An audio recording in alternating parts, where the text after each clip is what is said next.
everybody. Well, we're working on it. There we go. We are Hi. live. Well, welcome everyone to Friday night, and it is 9 o'clock. So that means it is time for Bible study. And I'm going to go first tonight. you're going to go first tonight. And so fair warning, though, our cats have been particularly frisky this evening. So Yes. they certainly may be showing up. And Noah already drank from my water cup. I had to get a new one. And so we're sharing, but she's not happy about it. Yeah. And so if you're joining us right now, if you do have questions or comments, things that struck you during this past week, if you want to type those in and get those into the comments section as we are getting started, that'll give you a chance to put in your thoughts. And while we're waiting, we're going to get started. Hi, Shannon. I see Shannon. I can't see too much from here, and I see Allison. That's about it. My glasses need to get fixed. All right. So we're going to talk tonight. I'm going to talk about Zacchaeus because that's always been one of my favorite stories. And I actually did a small group training on it last year, and I just found it to be really impactful. And it's something that we do there at church with all of our small group leaders, and it's personal. And so just how Jesus was so personal with Zacchaeus, and that is a perfect model of what we want to be with each other and with people that don't know him. And basically, Zacchaeus had lost his belonging, his purpose, and his identity. He was Jewish, but he was working for the Roman Empire and collecting taxes. So he was rich and he was wealthy. So he really had no need for Jesus. So different if you juxtapose it with the rich young ruler. You know, the rich young ruler thought, he was moral, and he thought he had it all together, and he was just checking with Jesus. And Jesus was like, no, you don't have it all together. And then Zacchaeus knew he was in need, and he didn't even go up to Jesus. He just climbed a tree. Right. And he's like, I don't have the worthiness to go to him, but I'm going to go watch from a distance. And Jesus went right to him, knowing that Zacchaeus was curious. And so it's amazing that this man that should have felt like he had it all together knew he didn't, which is a big deal. And so, God is always looking for the lost. And so Jesus went right up to him and said, today I'm coming to your house today. And I mean, there's not really much more personal than going to somebody's house. And so he goes to Zacchaeus' house, which is neat. And so he gives him some belonging right there by going to his house. And everybody else was mad because why would you go to this sinner's house? He was like worse than, a thief or a robber or a murderer. He would have been the lowest on the totem pole of life, right? So he goes to his house, and Jesus tells the disciples and everyone around that I'm seeking the lost, not the found. So that was clear. So I'm just going to read it really quick, just so we're on the same page, and then we'll talk a little bit more about it. It says, Jesus entered Jericho and was passing through. A man was there by the name of Zacchaeus. He was a chief tax collector, and he was wealthy. He wanted to see who Jesus was, but being a short man, he could not because of the crowd. So he ran ahead and climbed a sycamore tree to see him, and since Jesus was coming that way. When Jesus reached the spot, he looked up and said, Zacchaeus, come down immediately. I must stay at your house today. So he came down at once and welcomed him gladly. All the people saw this and began to mutter, he is gone to be a guest of a sinner. But Zacchaeus stood up and said to the Lord, look, Lord, here and now I give half of my possessions to the poor, and if I cheated anybody out of anything, I will pay back 4 times the amount. Jesus said to him, today salvation has come to this house because of this man too is a son of Abraham. For the Son of Man came to seek and save what was lost. So it's amazing, Jesus points out one, and when we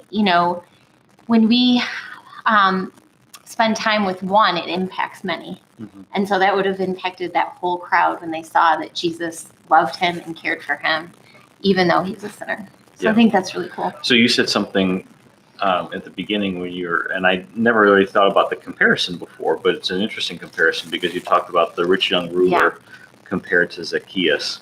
And, from like a non-emotional perspective, they are very much the same person, right? Mm-hmm. They're both wealthy, both have a lot of money, both have a lot of status and power. Zacchaeus, there's something internal about Zacchaeus that he he either knows what he did was wrong, or he feels some level of shame or guilt, where the rich young ruler is in fact so delusional about himself that, I kept all the commandments. yeah, I kept all the commandments. And so it's really, and what's interesting to me about that Really? is that when Jesus even like helps him remember the commandments, Jesus doesn't pay any attention to the commandments that have anything to do with his vertical relationship with God, Mhm. right? So if you know the 10 Commandments, and if you think about however you divide them up, some say there's a group of 3 and then a group of 7. Some say a group of 4 and 6, others 5 and 5. That's all. The part of the reason that difference comes into play is because of the lack of punctuation in Hebrew, especially, and so it's not really clear where certain sentences begin and end. But what is undebatable, regardless of however you want to divide them up, is the first set of commandments is dealing with our vertical relationship between us and our Heavenly Father. Second set between each of us as human beings. Right. And Jesus only interacts with the rich young ruler over the second set. He doesn't ever say, well, have you, honored the Sabbath and kept it holy, right? Mm-hmm. Have you ever used God's name in vain? Have you ever worshiped a false idol or an image or a graven image? He doesn't even go there. The only thing he talks to this man about Other people. is how he has interacted with other people, Mhm. right? And there's a picture of self-righteousness there, right? Because Right. the whole idea of self-righteousness is that you dumb down God's holiness and you raise your own goodness. You dumb down God's holiness to the point where it actually seems like this is It's something I could do. reachable. It's reachable. I could climb a I could do ladder this, and get to. right? I could do Yeah, this. right. Yeah. Mhm. And you dumb that down, and at the same time you raise up your own holiness Mhm. to where, again, it actually seems like these two things could potentially meet in the middle. Maybe not every day, but a Close. couple days a week. Mhm. And this is the way this man is Yeah. interacting with Jesus. And in fact, Jesus actually does something very kind and merciful, and he gives him an invitation to become the 13th apostle, right? So nowhere in the New Testament does this ever show up. None of the Gospels. Jesus never says, once we get outside of the 12, he never gives a personal invitation to an individual and says, okay, come and follow me. And yet he does with this guy. Right. And the man, can't, he is put into the can't sell situation, everything right, and where follow he has to choose between what is he most devoted to, Right. right? And he doesn't. I think the two saddest stories in the Bible are Jonah and the rich young ruler. Because Really? you don't get to know the end of the story. Yeah, right. And did they ever, Yeah. No, put their that's true. faith in God and Yeah. trust in God for his grace? Or was it always about their self-righteousness? Mhm. So. And that is Mhm.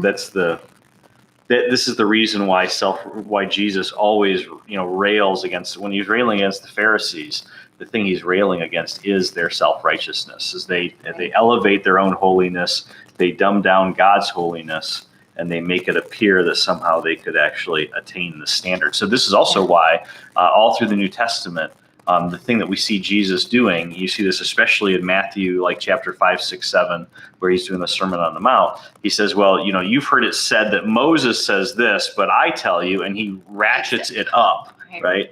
And he makes it, he raises the standard so high that it becomes really apparent, okay, Can't even call your brother a fool. You can't, there's no way that you can come close to dealing with this, right? Yeah. So we see this mechanism that Jesus uses over and over and over again. Mhm. And it's not that he's trying to make people feel guilty. Sometimes people get this wrong, right? Yeah.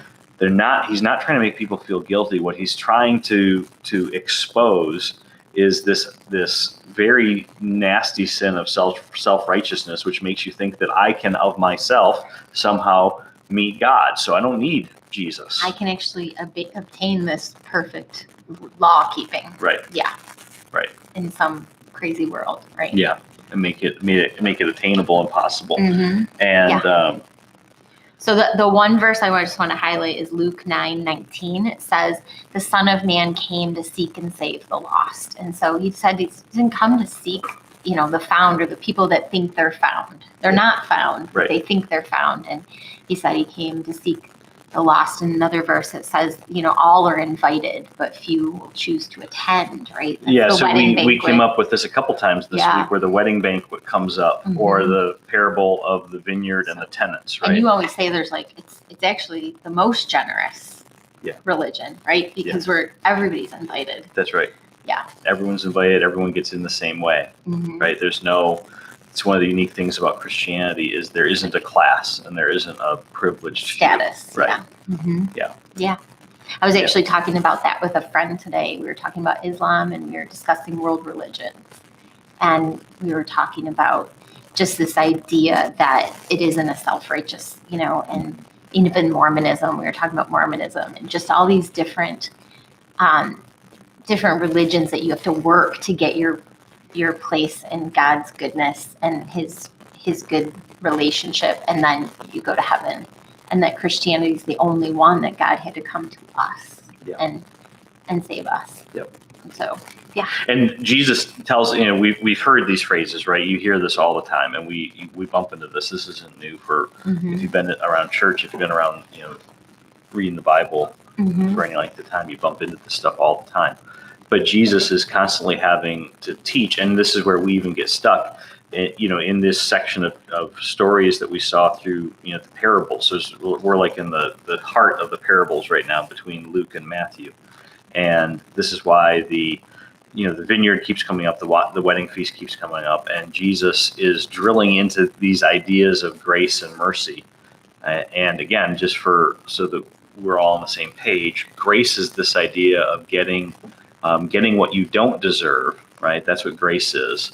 And mercy is not getting what you do deserve, right? So these are two sides of a coin, and they're very similar, but it's really, really important to keep the distinction, because self-righteousness and mercy can line up next to each other, right? And those can feel very similar, because mercy is all about not getting what I do deserve, right? Mm-hmm. And that can lead, me being merciful can lead to me feeling self-righteous, right? And Jesus is always saying, okay, no, that's not the standard. The issue is grace. The issue is grace, right? It's all of us as people getting what we don't deserve, which is this right And really, standing that's with God. like so many of the epistles, Galatians.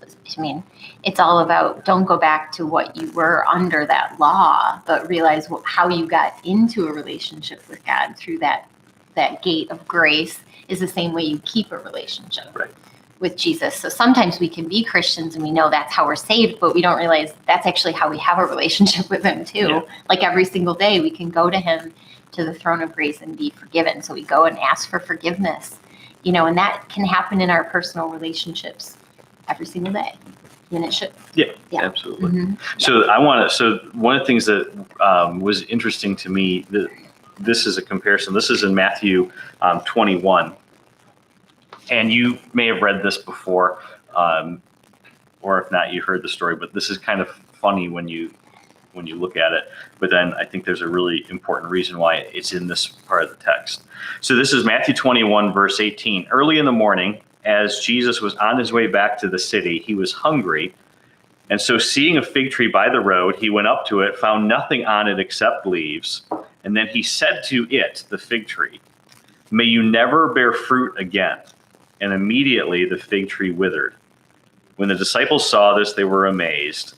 "How did the fig tree wither so quickly?" they asked. And Jesus replies in verse 21, "I tell you the truth, if you have faith and do not doubt, not only can you do what was done to this fig tree, but you can also say to this mountain, 'Go and throw yourself into the sea.' It'll be done. If you believe, you will receive whatever you ask for in prayer," right? And the thing that strikes me about this is actually not in verse 21 and 22 at the end. We can talk about that too. Okay. I need to. But the thing that I think is so interesting about this, and this is, we have to remember back to a week ago, which is like 20 chapters that we've read since then.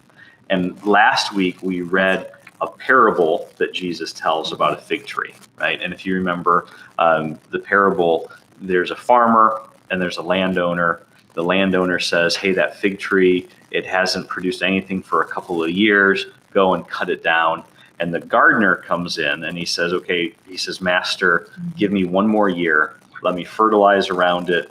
Give it a chance, right? Mhm. And so the landowner says, okay, that's fine. You have your year. We talked last week about the fact that this happens. Jesus tells this parable at the very beginning of his third year of ministry, right? So there's a link here that he's being really clear about. Well, now we've stepped out of a parable, right? This is 1 year later. We've stepped out of a parable, and this is actually happening. So this is a real event. It's not a parable anymore. And it is the analogous event to driving up to Chick-fil-A on Sunday morning and say, I want my chicken sandwich, right? Because I know this is. You got to bring me there. I'm not there yet. So you gotta help here's me. the connection. Okay. Jesus knows this tree, right? Didn't surprise Oh, Jesus. okay. You know so what I it's mean? like a food He knows. place for food. Yeah, he's like living in an eating agricultural here. society, Okay. right? They live in an agrarian society. He knows it's a fig tree. Okay. He knows what the seasons are for figs, right? It's not, he isn't taken by surprise. It's not like Jesus is climbing this fig tree and he's hunting around for 2 hours like, okay, where's my fig, right? Right. That's not what's going on. He knows it's not the season for figs. He knows there's not going to be a fig on this tree. And he walks up to it, again, just like, going to Chick-fil-A on Sunday morning. It's closed before you get there. Got there. I'm there. Right? Okay, yeah. It's closed Okay. before you get there. Got If it. you show up at Chick-fil-A on Sunday and you Uh-huh. get outraged because you can't get your chicken you sandwich on a should've Sunday, realized, Yeah. right? You're not gonna be Something's there. Mhm. right. Yeah. So then he curses this fig tree, right? Which the disciples would be like, Why'd you do that? why'd you do that? What's going on? Right. They do that a lot, though. They do. What are you They do. doing? But even this is a very, Uh-huh. this is a very overt thing. Right. Right. And so he curses this fig tree and it withers and they're amazed at this.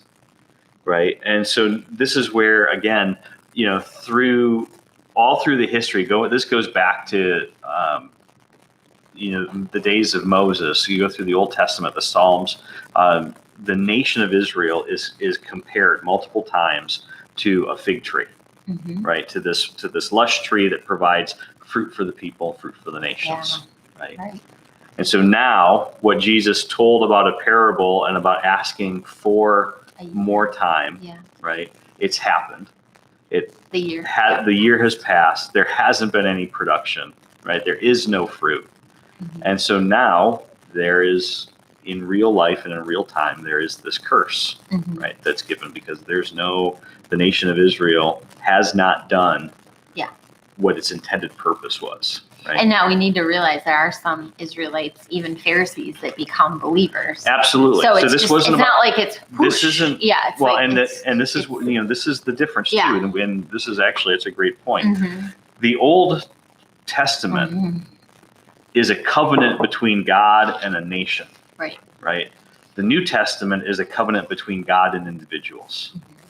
And this is where sometimes people miss this. If we don't make that translation in our heads and in our hearts, and we try to make the parallels all Words. stay the same, we can miss and get some really bad ideas about what's going on. Right? So God enters into the covenant with Israel as a nation to be a light to the nations about who he was and what his heart's desire was. Right. Right? Jesus now comes and he says, okay, we're going to work at the individual level from now on. The covenant with the nations thing didn't go the way I wanted it to go. We're going to work at the heart level, at the individual level, and we're going to create a new nation from the ground up. And it's going to be a nation of people whose hearts are soft and not hard. Right. Right. Mm-hmm. So, Yeah. Yeah. That's interesting. Let's talk about the prayer thing, because I think everybody wants to talk about that too. And I think that's hard. I don't know that we can say we have an answer to that. Right? yeah, no, I agree. I mean, those are, those are difficult words, and I don't know that there's any, simple way to wrestle with the tension that every single one of us feels around those words, which is this idea of if I pray and I believe, I'm going to get what I want. Mm-hmm. Right. Yeah. I mean, I'm perplexed because to be honest. I've heard it interpreted so many different ways. Like if you pray in God's will, then you will. But I've prayed for people's salvation. I haven't seen that happen. So, I think it's one of those things that it's like, for me, I have to have faith that there was a reason that Jesus said that, and it isn't my experience. So that's what I wrestle with. It's like what Jesus said, and then what my experience at times is different. And then I just go to him and I ask him, okay, why is that? Show me. But to take that one verse and create a whole theology around it, because there's so many other times that say things like, if you have faith of a mustard seed, if, like you don't need, it's not faith in our faith and all these different things, but this kind of indicates it is faith in our faith, Well, I don't think so. but it's not, but like some people take that and blow it up really big, but if you take prayer and you just study the word prayer and you like do a topical study, you wouldn't come away thinking it's faith in your faith. And you would come away knowing that sometimes things happened even though, people did pray. Yeah, and again, I think the lens you have to look at this through, whenever we get into that, at least whenever I get into that predicament or that paradox, if I'm honest with myself, I'm also coming back and I'm forgetting this idea that the worst possible thing happened to the best possible person. Yeah. Right? So, I mean, when I look at these two verses, and if I try to take it from the standpoint of if I just, I can faith God into doing what I want God to do, right? That's not the intention of what Jesus is teaching. But that is how we read it oftentimes. And then we don't, typically when we don't get what we want, and again, a lot of times what we want is incredibly important and incredibly valuable and incredibly meaningful. And we would say, well, God, why wouldn't you give this to me? Right. Right. And then these become all the why questions that, I can't answer those questions, right, individually. I mean, some of them maybe I can, some of them maybe I can't, but I certainly can't give a blanket statement. Yeah. But it's when we get to those questions of why, for me at least, if I hold those questions in tandem with this idea of the worst possible thing happening to the best possible person, does it make the pain go away? No.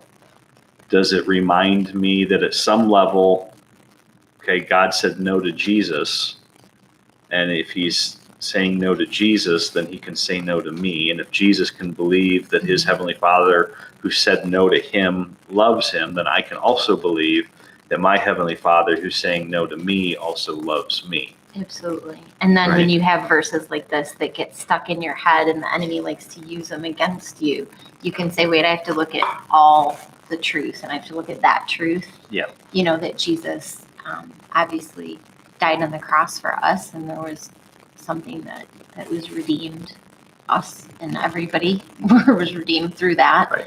So just trying to trust in all that. But it's hard when you're suffering and one verse gets stuck in your head.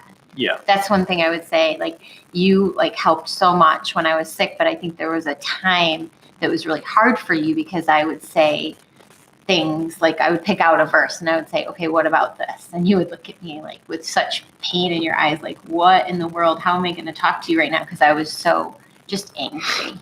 I was just in an angry place. Yeah. And it wasn't, you knew it was heart questions I was having, not head questions, right. and like God had to answer those heart questions. Yeah. So I think those are the kind of verses for people that are hurting and suffering that just get stuck there and go round and round. And sometimes then you just stop reading your Bible or stop praying because you're just kind of stuck there. And I think for me, I just say, keep reading, keep going deeper in and seeing the bigger picture of what God wants you to know about prayer for sure. Especially because I think prayer is one of the biggest ways the enemy goes after your faith life, because that's your communication. That's your relationship with God. So it's so important.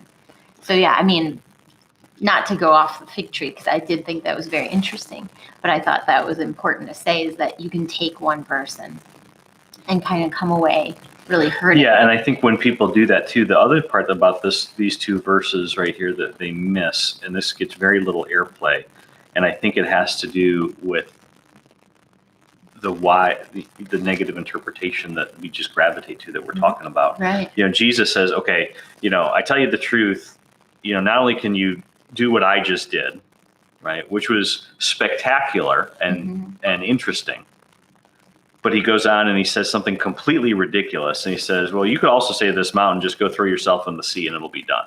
Yeah, no, I don't know. Which Jesus doesn't do. Done that. Well, which Jesus never does. Right. Right.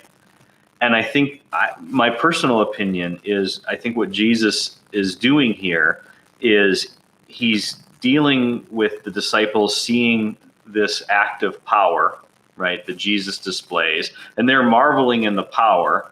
And they're like, Jesus, tell us how you did that. And I think my opinion is this is actually Jesus being a little sarcastic and a little bit, kind of helping them to say, okay, you're just focused on this spectacular thing that's going on. You're missing the whole point of what just actually took place with this fig tree being withered. We had this conversation a year ago. We talked about a parable. I'm going to die very soon, right? I think this is actually Jesus, kind of redirecting them and saying, you're focused on the wrong thing. In fact, if you, paid more attention to what was going on, you could take and tell this mountain to go throw itself into the sea. I think there's a level of hyperbole, in fact, in Jesus' response that totally goes under the radar. And again, I think it is indicative of the fact that Jesus isn't really trying to communicate to us this idea that if you have a purity of ideology, that somehow you're going to have control over the temporal world. And that's what we want, right? We want control over, and of course we do, because it's people we love. And that's why I think that there is a level of hyperbole that's going on. He's like, I'm trying to save you for eternity. I'm trying to teach you something that's actually significant.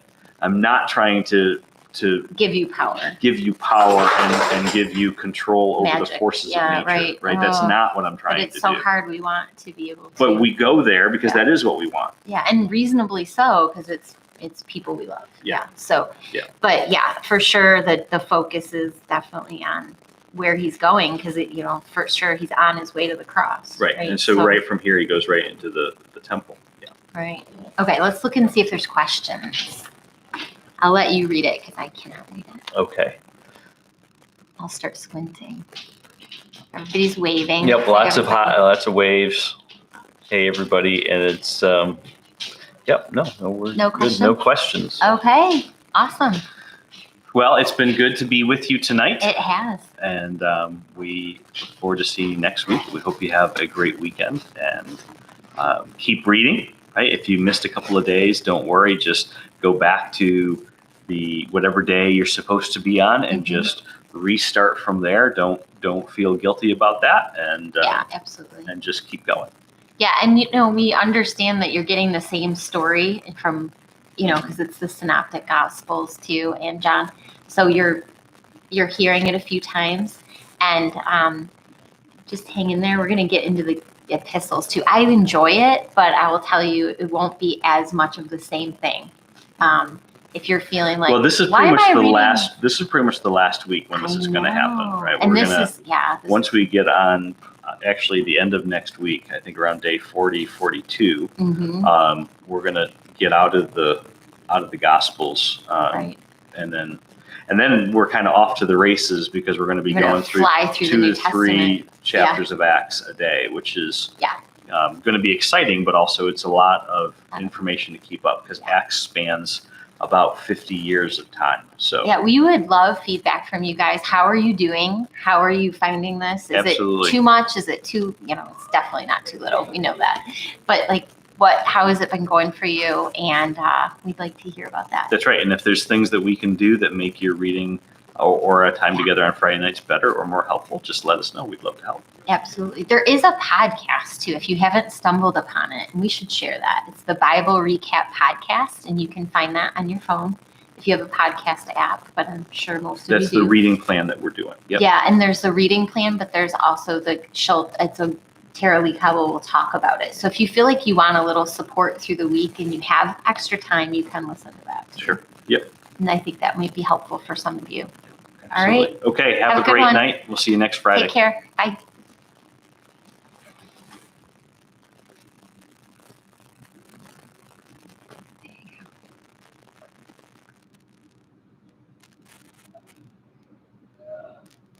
Oh, delete it. You sure? That's what Corey had us do last time. Okay. So. We've been on again.